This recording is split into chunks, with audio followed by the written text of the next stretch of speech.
காலம் செயற்படாமல் இருந்த தனியார் அனல் மின் நிலையத்தில் மேற்கொள்ளப்பட்ட திருட்டு சம்பவத்துடன் தொடர்புடைய இருவர் சந்தேகத்தின் பேரில் நிந்தவூர் போலீசாரினால் கைது செய்யப்பட்டுள்ளனர்.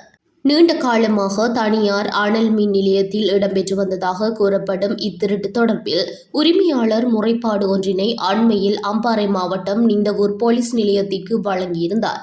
இதற்கமைய செயற்பட்ட போலீசார் சம்பவ இடத்திற்கு கடந்த 28ஆம் தேதி சனிக்கிழமை அம்பாறையிலிருந்து தடயவியல் போலீசாரை மேலதிக விசாரணைக்கு அழைத்திருந்தனர்.